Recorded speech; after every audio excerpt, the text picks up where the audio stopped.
शब्द विचार के तीसरे भाग में आपका स्वागत है।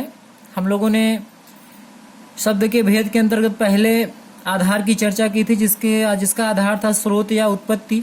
अब दूसरा जो आधार है वो है रचना। रचना अर्थात शब्द की बनावट। देख लें, रचना के आधार पर शब्द के तीन भेद हैं। शब्द कैसे बना, उसकी बनावट या रचना के आधार। महत्वपूर्ण यही है कि शीर्षक को समझने का प्रयत्न करें। शब्द कैसे बना, उसकी रचना या बनावट के आधार पर शब्द के तीन भेद हैं, रूढ़, यौगिक शब्द और तीसरा योग रूढ़ शब्द। ठीक है, आइए एक एक करके इनको समझने का प्रयत्न करते हैं। पहला है रूढ़ शब्द। रूढ़ का अर्थ होता है परंपरा से चले आ रहे। जो शब्द लंबे समय से किसी अर्थ के लिए जाने जाते हैं किंतु उनके सार्थक टुकड़े नहीं हो सकते, रूढ़ कहलाते हैं। जैसे रोटी, पानी।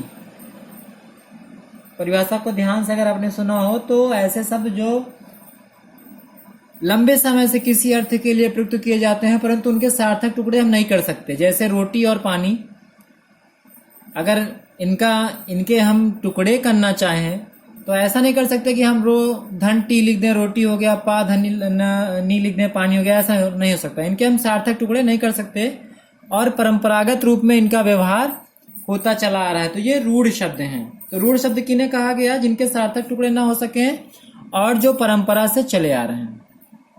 दूसरा जो भेद है वो क्या है? यौगिक। यौगिक का मतलब होता है एक से अधिक।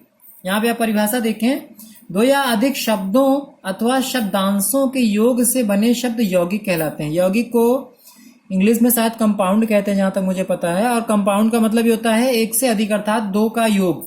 तो यौगिक शब्द क्या होते हैं? दो शब्दों के योग होते हैं। जैसे विद्यालय, विद्या धन आलय। यहाँ पे विद्या और आलय के योग से क्या बना है? विद्यालय बना हुआ है। इस शब्द विचार के अंतर्गत आपको संधि प्रकरण भी देखने को मिल रहा है। देख लीजिए, विद्या धन आलय विद्यालय, घोड़ा सवार घुड़सवार, रसोई घर, पाठ धन शाला पाठशाला, प्रयोग धन कक्ष प्रयोग कक्ष। तो ये यौगिक शब्द हैं। जहां रूढ़ शब्द के सार्थक टुकड़े नहीं हो रहे थे वहीं पे यौगिक शब्द का क्या है, उसे दो भागों में बांटा जा सकता है। ठीक है, या यूं कह ले, यौगिक शब्द दो शब्दों के योग से बने हुए शब्द होते हैं। तीसरा जो प्रकार है योग रूढ़ है। योग रूढ़ किसे कहते हैं? देख लीजिए, अब योग रूढ़ शब्द दो शब्दों से बना है, योग और रूढ़। परिभाषा इसकी हम देखते हैं, दो या अधिक शब्दों अथवा शब्दांशों से बने ऐसे शब्द योग रूढ़ कहलाते हैं जिनका अर्थ सामान्य न होकर विशेष होता है। इसकी परिभाषा लगभग मिलती जुलती है यौगिक शब्द से, जिसमें कहा गया है दो या अधिक शब्दों अथवा शब्दांशों के योग से। मतलब यौगिक शब्द के समान योग रूढ़ शब्द भी दो शब्दों के योग से बने हैं, परंतु जो इसकी विशेषता है वो क्या है?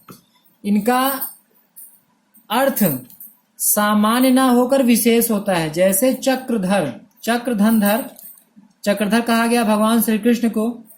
ठीक है, जो अपने सामान्य अर्थ से अलग अर्थ बताया वही योग रूढ़ शब्द है। और उदाहरण देख लेते हैं इसके हम।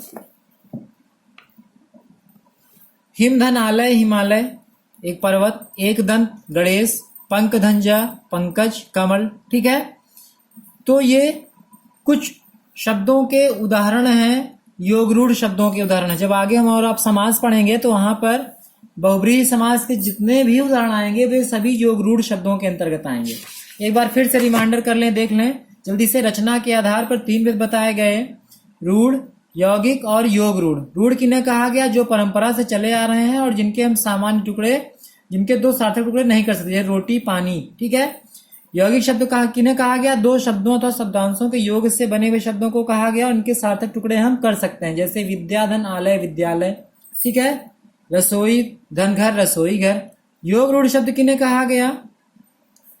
शब्दांशों के योग से बने हुए शब्द परंतु अपने मतलब उनका अर्थ सामान्य होकर के उनका विशेष अर्थ होता है। जैसे चक्रधर अर्थात श्री कृष्ण। ठीक है, तो फिलहाल के लिए शब्द विचार के इस भाग में इतना ही। अगले चौथे भाग में हम मिलते हैं जिसमें हम शब्द भेद के तीसरे भेद की चर्चा करेंगे।